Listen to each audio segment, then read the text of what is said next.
Hey guys, welcome to your channel travel with मेक। और ये वीडियो बहुत इंपॉर्टेंट है वो स्टूडेंट के लिए जो इटली में एमबीबीएस करना चाहते हैं या फिर किसी दूसरी कंट्री में भी एमबीबीएस करना चाहते हैं। ओके, सो इस वीडियो में हम जानेंगे कि क्या आपको नीट एग्जाम देना इंडिया में कंपलसरी है अगर आप इटली से एमबीबीएस करना चाहते हैं। उसके साथ साथ आप इटली में पढ़ाई फिनिश करने के बाद क्या आप इंडिया वापस जा करके आप प्रैक्टिस कर सकते हैं कि नहीं कर सकते हैं। तो वीडियो एंड तक जरूर देखिएगा। इसके साथ साथ मैं आपको एक चीज़ इंपॉर्टेंट और बता दूं, एमबीबीएस करने के लिए आपको इटली में IMAT का कंपलसरी एग्जाम देना पड़ता है पब्लिक यूनिवर्सिटी में एडमिशन लेने के लिए।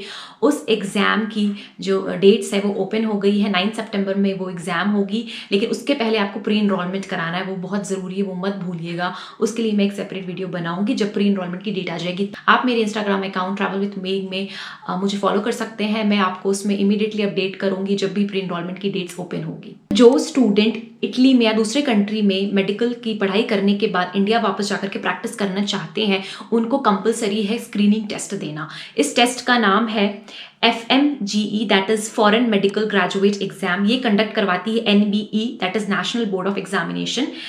ये जो NBE है, इनकी जो लिंक है वेबसाइट की वो मैं आपको डिस्क्रिप्शन में डाल दूंगी, आप डिटेल्स में जाके पढ़ सकते हो।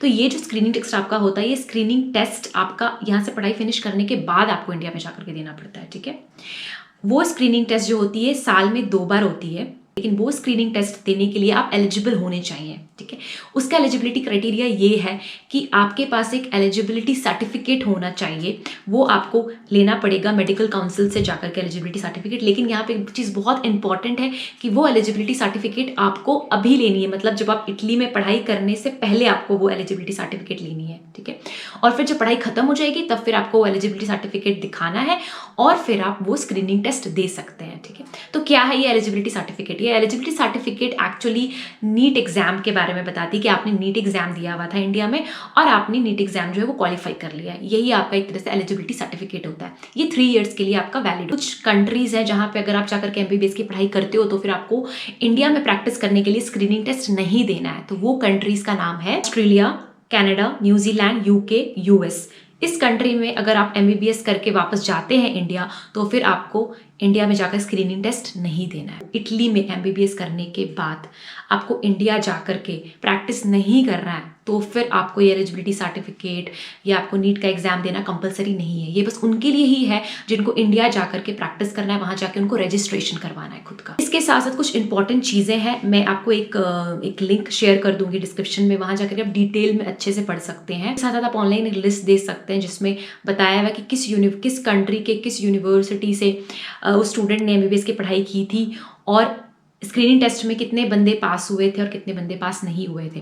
तो एक आपको आइडिया मिल जाता है कि अगर आप इस यूनिवर्सिटी में जाते हो, उस यूनिवर्सिटी में जाते हो तो क्या चांसेस है आपके स्क्रीनिंग टेस्ट पास करने के। इस लिस्ट में अगर आप देखेंगे तो फिर मॉरिशस और नेदरलैंड्स और चाइना, ठीक है, तो ये नेपाल, इनफैक्ट नेपाल भी, तो ये कुछ कंट्रीज हैं जहाँ पे बच्चों ने अगर एमबीबीएस की थी तो फिर इंडिया में उन्होंने ज़्यादा नंबर ऑफ स्टूडेंट्स ने स्क्रीनिंग टेस्ट जो है वो पास किया था।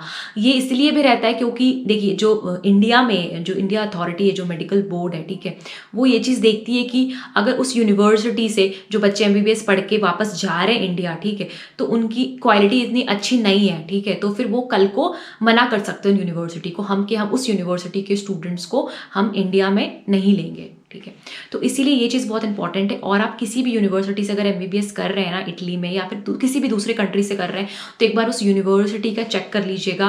वेबसाइट की लिंक जो मैं डिस्क्रिप्शन में डाल दूंगी, वही सेम मेडिकल काउंसिल की वेबसाइट पर जाकर के आपको चेक करना पड़ेगा कि उसको एक्सेप्ट कर रहे हैं कि नहीं कर रहे हैं।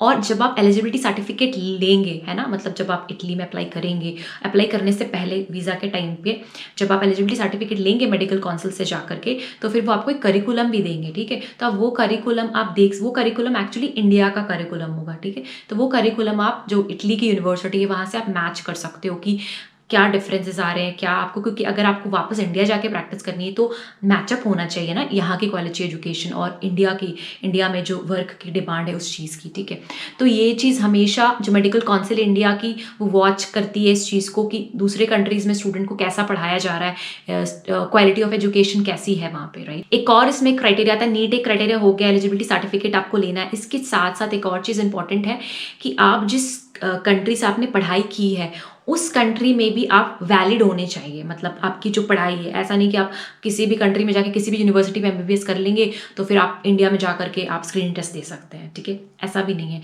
आप जिस भी कंट्री में जा रहे हैं, ऐसे आप इटली में आए, इटली में आपने यूनिवर्सिटी में एमबीबीएस किया, तो आप ये चीज़ का ज़रूर ध्यान रखिएगा कि यहाँ की आप वो एग्ज़ाम, मतलब यहाँ पे वो एग्ज़ाम आप पास करने के बाद यहाँ पे आप एलिजिबल हो रहे हैं कि नहीं प्रैक्टिस करने के लिए, ठीक है। यहाँ पे जब आप एलिजिबल होंगे प्रैक्टिस करने के लिए, मतलब यहाँ के मेडिकल के स्टैंडर्ड के अकॉर्डिंग, उसके बाद ही इंडिया वाले आपको एक्सेप्ट करेंगे, ठीक है। तो ये भी एक क्राइटेरिया है। तो इसीलिए एमबीबीएस जो है एक लॉन्ग टर्म का कोर्स है और बहुत एक इम्पॉर्टेंट, बहुत बड़ा डिसीजन है ये।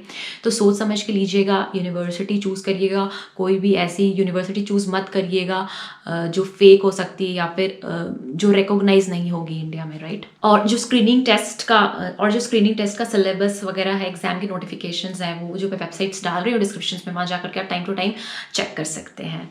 So guys, all the best आपकी प्रिपरेशन के लिए। IMAT की प्रिपरेशन भी आप करते रहिएगा, और जो भी उसका जो सिलेबस था और जो भी सैम्पल पेपर्स थे वो मैंने पुरानी वीडियो, IMAT वाली वीडियो पे डाला हुआ है, वहाँ जाके आप मॉक टेस्ट वगैरह भी दे सकते हैं। So guys, thank you so much for watching travel with make. I hope आपको ये मेरा जो MBBS की सीरीज़ है वो आपको अच्छी लग रही होगी। ज़रूर कमेंट करके मुझे बताएं, और आपको जो भी क्वेरीज आ रही है वो आप मुझे कमेंट में पूछा करिए। तो क्या जब मैं आपके कमेंट पढ़ती हूँ तो मुझे पता चलता है कि आपको कहाँ प्रॉब्लम आ रही है, तो उसके अकॉर्डिंग्स मैं फिर वीडियो जो है वो अपलोड करती हूँ। So guys, do subscribe the channel and do like and share, और बेल आइकन ज़रूर प्रेस करिएगा। And you can ask live questions on Instagram as well as on YouTube every Saturday 3:30 p.m. Indian Standard Time. So thank you so much for watching Travel with Meg. Bye bye. Ciao ciao.